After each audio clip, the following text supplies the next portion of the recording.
ഈശോമിശിഹായ്ക്ക് സ്തുതിയായിരിക്കട്ടെ. ഏശയ്യായുടെ പുസ്തകം 49 അധ്യായം. കർത്താവിൻ്റെ ദാസൻ. തീരദേശങ്ങളെ, വിദൂര ജനതകളെ, എൻ്റെ വാക്കു കേൾക്കുവിൻ. ഗർഭത്തിൽ തന്നെ എന്നെ കർത്താവ് വിളിച്ചു. അമ്മയുടെ ഉദരത്തിൽ വെച്ച് തന്നെ അവിടുന്ന് എന്നെ നാമകരണം ചെയ്തു. എൻ്റെ നാവിനെ അവിടുന്ന് മൂർച്ചയുള്ള വാള് പോലെയാക്കി. തൻ്റെ കൈയുടെ നിഴലിൽ അവിടുന്ന് എന്നെ മറച്ചു. എന്നെ മിനുക്കി അസ്ത്രമാക്കി തൻ്റെ ആവനാഴിയിൽ അവിടുന്ന് ഒളിച്ചു വച്ചു. ഇസ്രായേലേ, നീ എൻ്റെ ദാസനാണ്, നിന്നിൽ ഞാൻ മഹത്വം പ്രാപിക്കും എന്ന് അവിടുന്ന് അരുളിച്ചെയ്തു. ഞാൻ പറഞ്ഞു, ഞാൻ വ്യർത്ഥമായി അധ്വാനിച്ചു, എൻ്റെ ശക്തി വ്യർത്ഥമായും നിഷ്ഫലമായും ചെലവഴിച്ചു. എങ്കിലും എൻ്റെ അവകാശം കർത്താവിലും പ്രതിഫലം ദൈവത്തിലുമാണ്. യാക്കോബിനെ തിരികെ കൊണ്ടുവരാനും ഇസ്രായേലിനെ തൻ്റെ അടുക്കൽ ഒന്നിച്ചു ചേർക്കാനും ഗർഭത്തിൽ വെച്ച് തന്നെ എന്നെ തൻ്റെ ദാസനായി രൂപപ്പെടുത്തിയ കർത്താവ് അരുളിച്ചെയ്യുന്നു. എന്തെന്നാൽ കർത്താവ് എന്നെ ആദരിക്കുകയും എൻ്റെ ദൈവം എനിക്ക് ശക്തിയാവുകയും ചെയ്തിരിക്കുന്നു. അവിടുന്ന് അരുളിച്ചെയ്യുന്നു, യാക്കോബിൻ്റെ ഗോത്രങ്ങളെ ഉയർത്താനും ഇസ്രായേലിൽ അവശേഷിച്ചിരിക്കുന്നവരെ ഉദ്ധരിക്കാനും നീ എൻ്റെ ദാസനായിരിക്കുക വളരെ ചെറിയ കാര്യമാണ്. എൻ്റെ രക്ഷ ലോകാതിർത്തി വരെ എത്തുന്നതിന് ഞാൻ നിന്നെ ലോകത്തിൻ്റെ പ്രകാശമായി നൽകും. ഏറ്റവും വെറുക്കപ്പെട്ടവനും ജനതകളാൽ നിന്ദിതനും ഭരണാധികാരികളുടെ ദാസനുമായവനോട് ഇസ്രായേലിൻ്റെ പരിശുദ്ധനും വിമോചകനുമായ കർത്താവ് അരുളിച്ചെയ്യുന്നു.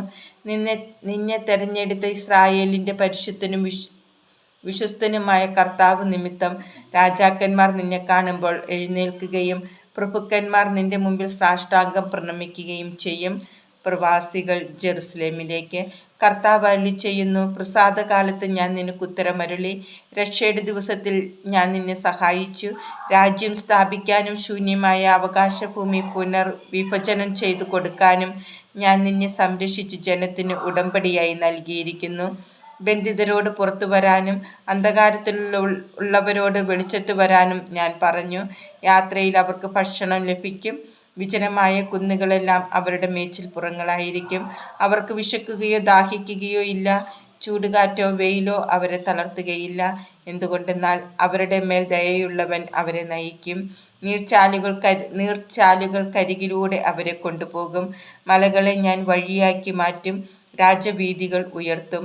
അങ്ങ് ദൂരെ നിന്ന്, വടക്കു നിന്നും പടിഞ്ഞാറ് നിന്നും, സിയൻ ദേശത്തു നിന്നും അവൻ വരും. ആകാശമേ, ആനന്ദഗാനം ആലപിക്കുക. ഭൂമിയെ ആർത്തു വിളിക്കുക. മലകളെ ആർത്തു പാടുക. കർത്താവ് തൻ്റെ ജനത്തെ ആശ്വസിപ്പിച്ചിരിക്കുന്നു. ദുരിതമനുഭവിക്കുന്ന തൻ്റെ ജനത്തോട് അവിടുന്ന് കരുണ കാണിക്കും. എന്നാൽ സിയോൻ പറഞ്ഞു, കർത്താവ് എന്നെ ഉപേക്ഷിച്ചു, എൻ്റെ കർത്താവ് എന്നെ മറന്നു കളഞ്ഞു. മുല കുടിക്കുന്ന കുഞ്ഞിനെ അമ്മയ്ക്ക് മറക്കാനാവുമോ? പുത്രനോട് പെറ്റമ്മ കരുണ കാണിക്കാതിരിക്കുമോ?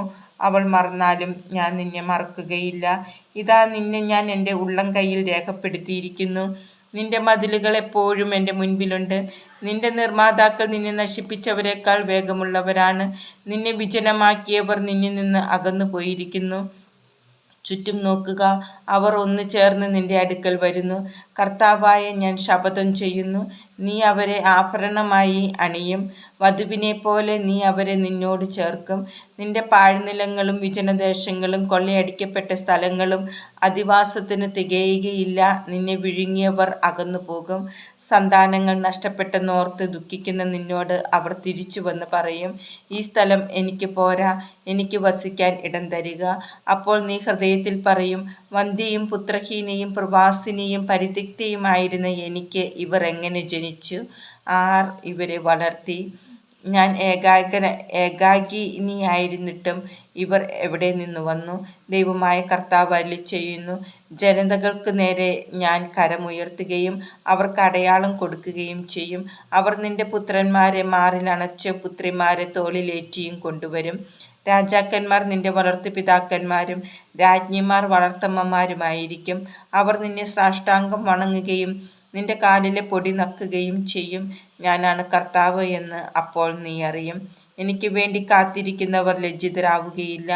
ശക്തനിൽ നിന്ന് ഇരയെയോ സ്വേച്ഛാധിപതിയിൽ നിന്ന് അടിമകളെയോ വിടുവിക്കാൻ കഴിയുമോ?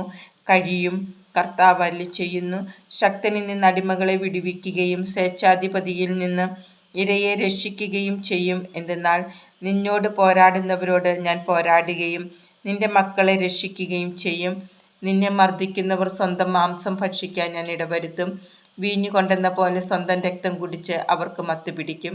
ഞാൻ നിന്റെ രക്ഷകനും വിമോചകനും യാക്കോബിന്റെ ശക്തനായവനുമാണെന്ന് അപ്പോൾ മർത്യകുലം അറിയും.